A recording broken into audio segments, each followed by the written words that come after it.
Bonsoir, ravi de vous retrouver pour votre journal. Dans l'actualité, la 19e solo Maître Coq s'était lancée aujourd'hui des Sables d'Olonne.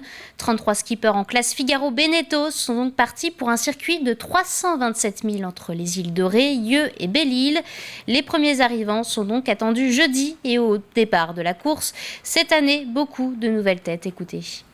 Cette année, on a 33 participants donc pour la 19e édition, donc c'est bien. Il y a eu un énorme renouveau dans la classe, donc beaucoup de nouveaux, beaucoup de bisous, peu d'anciens. On en a une petite dizaine seulement.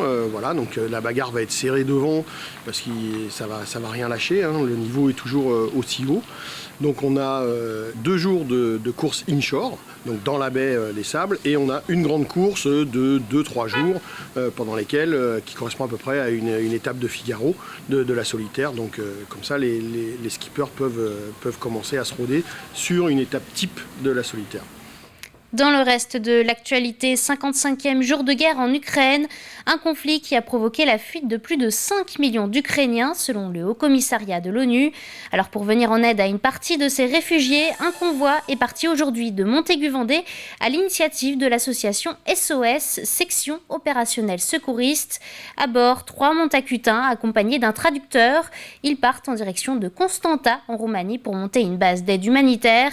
Parmi eux, Vincent Soulard, ancien militaire et fondateur de la salle Apollo 3S. Nous l'avons contacté en visio. On va monter une base à Constanta, c'est un bâtiment, un grand hôtel-restaurant qui est désaffecté, qui nous a été prêté par la Roumanie. Et depuis cette base, on va pouvoir donc appuyer les ONG qui sont déjà sur place, accueillir des réfugiés ou des personnes qui sont entrantes ou sortantes sur le conflit pour pouvoir les héberger. On a 22 chambres, donc on a de quoi mettre en place. On va également avoir un stockage de matériel. Le matériel qu'on amène par convoi, on va pouvoir le stocker avant de le redistribuer. Et puis enfin, dans un second temps, il est possible qu'on puisse mener des actions un peu plus concrètes au niveau de la frontière ou des zones qui en ont besoin. Des actions de secourisme ou d'extraction de personnes. Un deuxième convoi du sud de la France devrait également prendre la route demain pour les rejoindre. Et pour les aider à financer l'opération, une cagnotte Litchi a été ouverte au nom de l'association SOS, section opérationnelle secouriste France-Ukraine. À Longeville-sur-Vier aussi, on se mobilise pour les Ukrainiens. Un collectif d'une dizaine d'artistes a présenté jeudi leur spectacle Unis pour l'Ukraine. Humoristes, chanteurs, imitateurs et magiciens se sont donc produits devant plus de 350 personnes et ont récolté à travers cette soirée 5 600 €, des fonds qui vont permettre d'affréter un car en Ukraine. À propos d'environnement maintenant, jeudi est organisée au Sables d'Olonne une journée dédiée à l'environnement et la solidarité. Ça s'appelle Sauve Océan.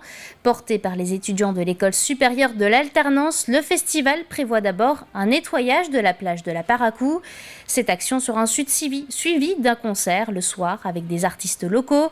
Les bénéfices seront reversés à 2 associations sablaises, Made in Cambodge et Monster Prod.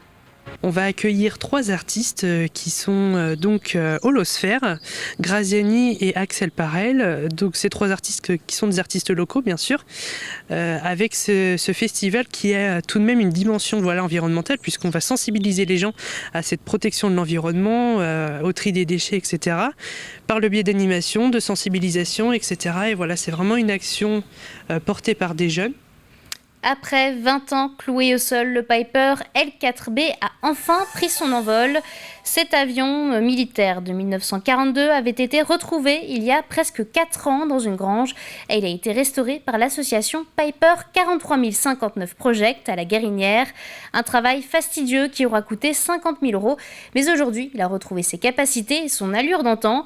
Alors pour fêter le nouvel envol du coucou, l'association organisait un week-end de fête du côté de Cholet. Pierre Dalicieux s'y est rendu pour nous.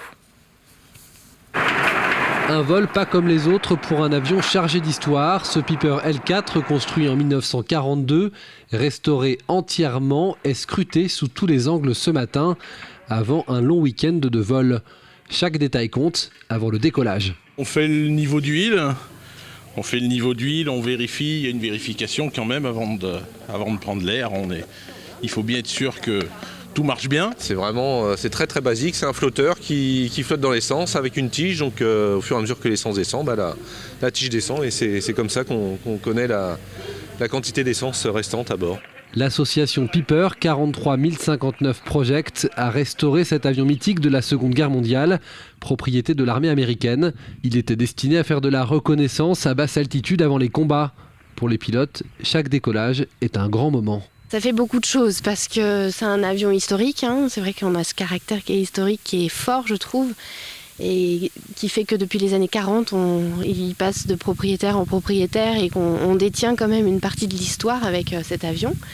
Et puis après, quand on est pilote, c'est la mobilette, quoi. C'est le petit avion qu'on sort facilement, qu'on met en place facilement et avec lequel on fait le petit tour le dimanche pour son plaisir et pour le plaisir de le voir revoler, quoi. Au sol aussi, ce petit avion chargé d'histoire fait tourner les têtes, à commencer par le mécanicien de la bande, toujours aussi ému à chaque fois qu'il le voit s'envoler. Au bout de 3 ans de travail, c'est énormément de plaisir et c'est aussi un peu d'angoisse parce qu'on pense au moindre boulon. Est-ce qu'on l'a bien serré? Est-ce que tout va bien se passer? On est une petite équipe sympa et les pilotes ont entière confiance en ce que j'ai fait. C'est peut-être moi qui ai moins confiance, quoi. Mais bon, à première vue, tout se passe bien et c'est un moment de bonheur. Ce coucou de 80 ans, restauré à neuf, faisait ici son show sur l'aérodrome de Cholet. Mais il devrait rejoindre très vite son port d'attache, là où sa restauration a commencé, tout près de Noirmoutier. À quelques jours du second tour de l'élection présidentielle, plusieurs manifestations se sont tenues un peu partout en France samedi contre les idées du Rassemblement national. À La Roche-sur-Yon, un peu moins de 80 personnes se sont rassemblées place Napoléon pour manifester. Il faut regarder le programme de Marine Le Pen, voir ce qu'elle prévoit comme, entre guillemets, traitement pour les organisations syndicales ou des associations de progrès social et peut-être même aussi la façon de laquelle elle considère les journalistes pour se rendre compte des dangers. L'extrême droite, quand elle est au pouvoir, elle s'appuie sur aussi des groupuscules, des minorités qui sont plutôt haineux et qui pourraient avoir tendance à agir de manière malsaine et violente à l'encontre de ces mêmes minorités, de ces migrants, mais aussi des syndicalistes et des militants associatifs. En sport, la 49e édition du Mondial Football de Montaigu s'est terminée hier. C'est le Brésil qui remporte le tournoi masculin. L'équipe a gagné la finale face à l'Argentine 2-1. Du côté du challenge féminin, les Pays-Bas arrivent en tête du podium, tout comme Saint-Étienne s'est imposé dans le challenge club. La 49e édition était normalement une édition cool, mais c'est vrai qu'avec la qualité du plateau présenté, le nombre de spectateurs qu'il y a eu qui était dans la semaine super intéressant, on a fini avec une belle finale, avec plein de monde autour du stade, on peut être que satisfait. Et c'est sûr que là, avec la présence des Brésiliens, des Argentins, des Mexicains, des Anglais, Portugais, c'est vrai que là on avait atteint un très bon plateau et ça s'est ressenti sur le terrain, parce que des fois c'est pas le cas, des fois on a des bonnes équipes, tout au moins de nom, mais qui ne rentrent pas comme ça sur le terrain. Toujours en football, ce week-end, les Herbiers rencontraient Bourges pour la 25e journée de National 2 masculine. Une journée qui se solde par une défaite pour les Vendéens. Le VHF s'est incliné 1-0 face à Bourges. On est forcément très déçus.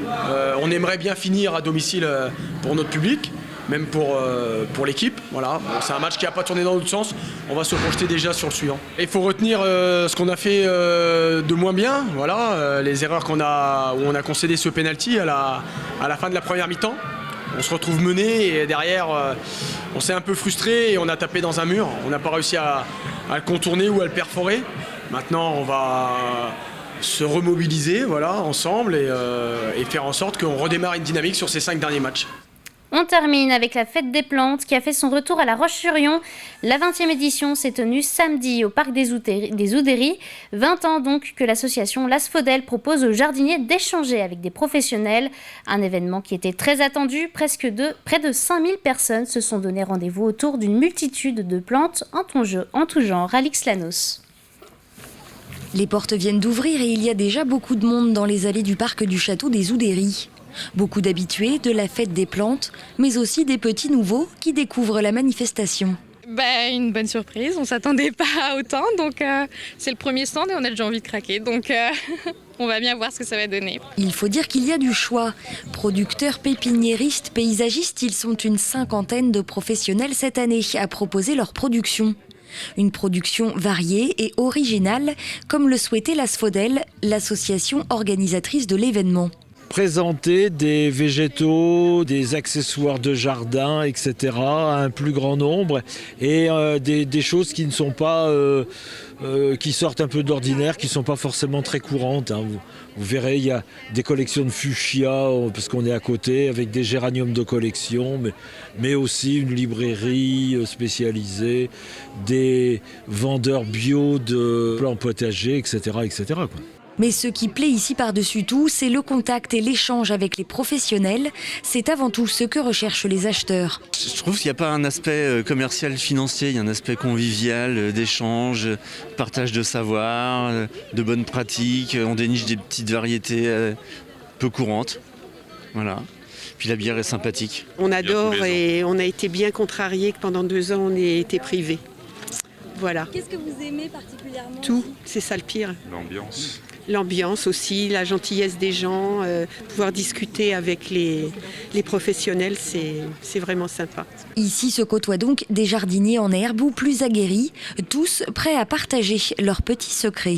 Bon, disons que c'est la convivialité entre les amis du jardin, un échange, c'est très important.